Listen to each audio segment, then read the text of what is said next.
अस्सलाम वालेकुम students and welcome to my English class. जैसा कि आप लोग जानते हैं बच्चों कि हमने इंग्लिश का unit number 3 lesson number 3 Chitral valley ख़त्म किया था, उसकी रीडिंग की थी, उसको डिस्कस किया था और उसके मैंने आपको जो है इम्पॉर्टेंट वर्ड्स की जो मीनिंग्स थे वो डिफ़िकल्ट वर्ड्स की मीनिंग आपको मैंने बुक पे लिखवाए भी थे with help of your pencils. अब हम इसकी एक्सरसाइज करेंगे, आप इसके नोट्स ले लें, मेरी वीडियो को पास करके आप लोग इसमें से नोट्स बना लें और अपनी कॉपीज कंप्लीट रखें। जो पिछला काम भी रहता है पिछली वीडियोस देखकर उसको जल्द अज जल्द पूरा करें, ठीक है।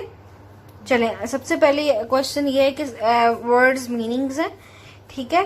तो आप लोग ये नोट कर लें, ये देखें इस तरह से है। बी पार्ट में जो दिया हुआ है आपने वो लिखना है वर्ड्स एंड मीनिंग्स। वर्ड क्या होगा? वैली, आपने उसका मीनिंग लिखना है वादी। फॉन्ड ऑफ, शौकीन। डांसिंग, रक्स। टूरिस्ट, सयाह। और बीड्स कहते हैं मोती, ठीक है।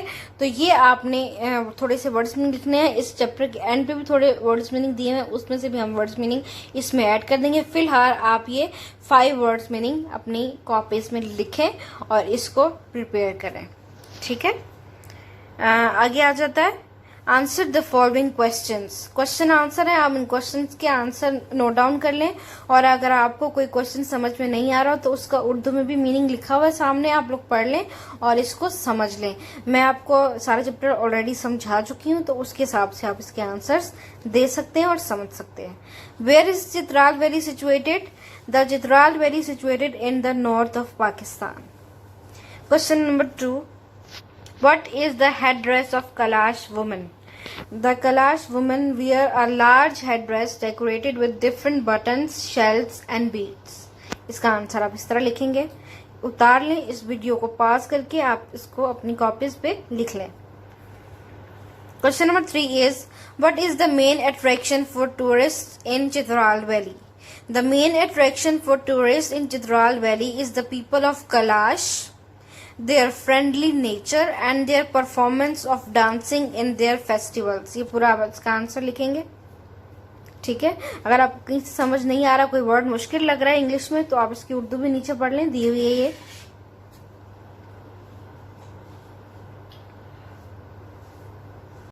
Question number 4 is, why do we call the people of Chitral Valley Kalash? The people of Chitral Valley are called Kalash because of their black dress. In their language, Kalash means black.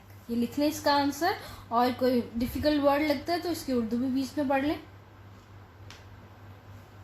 Question number 5 is, what do you like the most about Kalash people? Answer, I like their peaceful and simple way of living away from the rush of cities. ठीक है, ये लिख लें। इस तरह आपके 5 questions के answers आपको मिल गए और आपने इस तरह से इनको कॉपी में उतार लेना है। Now the B part is of your exercise, fill in the blanks with the most appropriate choice given after each sentence. Number 1 is, ये जो है MCQs हैं, ठीक है। The natural beauty of Chitral attracts the tourist, B पे आप tick कर दें। Number 2 is, the Kalash women wear dash dress, किस कलर का ड्रेस पहनती है? Black, C. Number 3 is, the Kailash perform their special dash at different festivals, क्या perform करते हैं? Dances. Number 4 is, the Kalash people live in simple houses made of dash and mud, किस से बने होते हैं उनके घर? स्टोन्स एंड मड से, पत्थरों और मिट्टी से। तो आपने बी पे यानी कि स्टोन्स पे टिक लगा देना है, ठीक है। ये थे आपके MCQs। आगे आप नीचे आ जाएं। Definite article. जी बच्चों, हम डेफिनेट आर्टिकल जो है स्टार्ट करने लगे हैं। डेफिनेट आर्टिकल क्या होता है? द, यानी कि इंग्लिश में जो THE द होता है, the is a definite article, ठीक है। इसको डेफिनेट आर्टिकल कहते हैं। It is used when we talk about a particular person और थिंग, जब हम किसी खास पर्सन या थिंग के बारे में बात करते हैं तो उसके साथ दा लगा देते हैं। For example the Kalash people, ठीक है, कलाश पीपल के साथ हमने दा लगा दिया। पर्टिकुलर थिंग के बारे में बात कर रहे थे। द सन, सूरज के बारे में बात कर रहे थे, एक्सेट्रा, ठीक है। Fill in the blanks using a, an और द। अभी आप लोगों ने प्रीवियस चैप्टर में इनडेफिनेट आर्टिकल्स पढ़े थे जो कि थे आ और एन। अब आपने डेफिनेट आर्टिकल पढ़े जो कि है द। तो ये 3 आर्टिकल्स होते हैं, ठीक है। एक होता है आ और एन, ठीक है, जो कि इनडेफिनेट आर्टिकल्स कहलाते हैं, अपने ज़हन में रखना है। और द जो है वो डेफिनेट आर्टिकल कहलाता है, यानी कि खसूसी हरफे तनफी, ठीक है। जी, fill in the blanks using a, an और the. Number 1 is we see the moon, moon के साथ द लगा दें, ठीक है। Number 2 is Miss Saima puts an ice cube. मैंने आपको बताया था कि उर्दू में जो अलिफ से शुरू हो रहा हो लफ्ज उसके साथ आपने एन लगाना। तो आइस, यानी अगर आप आइस लिखेंगे तो अलिफ से शुरू होगा, तो इसलिए एन लगा दें आइस के पीछे, आइस क्यूब के पीछे। जी, थर्ड वन है दिस इज आ पीकॉक, ठीक है। पीकॉक पी से शुरू हो रहा है, पे से शुरू होता है, तो इसके पीछे एन नहीं लगाना बल्कि आ लगाना है। The peacock has colourful feathers, ठीक है। अब सेंटेंस के शुरू में अगर पीकॉक है तो पीकॉक को जनरली हम यूज करते हैं, तो इसीलिए इसके साथ द लगा दिया है। गिव मी एन एनवेलप, ठीक है। अगर आपने एक एनवेलप मांगना है तो उसके साथ एन लगेगा। I will put my letter in the envelope. अगर आपने जनरली एनवेलप की बात करनी है तो मैं अपना खत एनवेलप में डालूंगा, तो आपने दा लगा देना एनवेलप के साथ, ठीक है। अगर एक एनवेलप की बात हो रही है तो एन लगा दें साथ, क्योंकि एनवेलप अलिफ से शुरू होता है, एनवेलप। और अगर जनरली एनवेलप की बात हो रही है, यानी कि अगर मैं अपना लेटर एनवेलप में डालूंगा तो तब इस जुमले में दा यूज होगा, एन यूज नहीं होगा, ठीक है।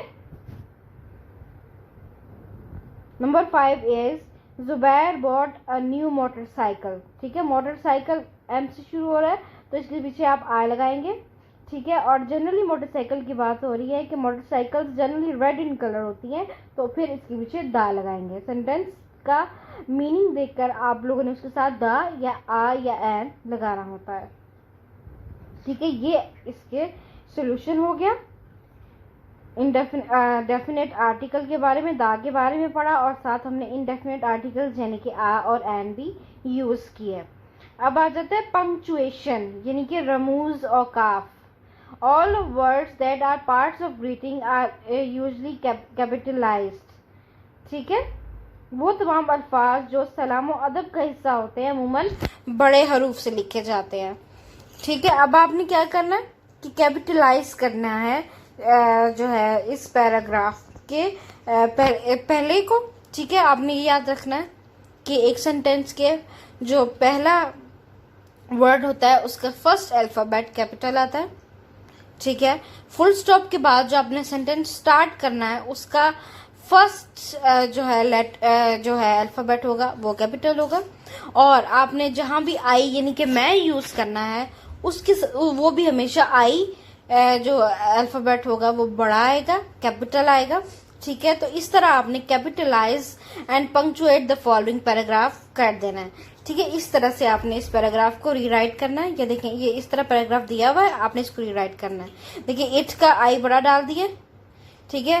लास्ट के आगे फुल स्टॉप आता है और आई हमेशा बड़ा आता है। ये देखें, आई कैपिटल वर्ड में यूज किया, फिर फुल स्टॉप के बाद यू का वाई बड़ा डाला इन्होंने, फिर उसके बाद क्वेश्चन मार्क जो है एक क्वेश्चन के आगे इन्होंने डाल दिए, फिर उसके बाद वाई का यू बड़ा डाल दिए, सॉरी यू का वाई बड़ा डाल दिए, और उसके बाद फिर ग्रेड के आगे एक्सक्लेमेशन मार्क गए क्योंकि ये एक एक्सक्लेमेटरी सेंटेंस था, ठीक है। इस तरह आपने पंक्चुएशन करनी होती है, कॉमास डालने होते हैं जहां नेसेसरी हो, इंटरोगेशन साइन ऑफ इंटरोगेशन या सवालिया निशान डालने होते हैं जहां नेसेसरी हो, फुल स्टॉप डालने होते हैं, कैपिटल वर्ड्स डालने होते हैं, ठीक है। इस तरह से आप लोगों ने पंक्चुएशन करनी होती है। ये सब चीजें करने को कहते हैं पंक्चुएशन, ठीक है। जहां भी आपको क्वेश्चन आए पंक्चुएट द फॉलोइंग, आपने वहां पर फुल स्टॉप जहां नेसेसरी हो, आपने वहां पर कैपिटल वर्ड्स डालने हैं, आपने वहां पर कॉमास डालने हैं जहां नेसेसरी हो, और आपने वहां सवालिया निशान डालने हैं जहां जरूरत हो, ठीक है। इस तरह से आपने पंक्चुएशन करनी होती है, ठीक है। अब आपकी बुक के एंड पे जो दिया हुआ वोकेबलरी वो हम करेंगे। जो बीच का पार्ट है जिसमें आपको लेटर लिखना सिखाया है वो हम नेक्स्ट लेक्चर में डिस्कस करेंगे और उसी हिसाब से मैं आपको असाइनमेंट दूंगी, तो वो हम छोड़ेंगे नहीं, लेकिन हम उसको नेक्स्ट लेक्चर में करेंगे। अभी फिलहाल आप वोकेबलरी करें। वोकेबलरी वर्ड्स मीनिंग जो आपने 5 किए थे ऊपर, उसकी आगे ही इसको एक्सटेंड कर दें, उसके आगे ही लिख दें, इसके नीचे लिख दें। नंबर 6 इज अट्रैक्शन, कशिश, ठीक है।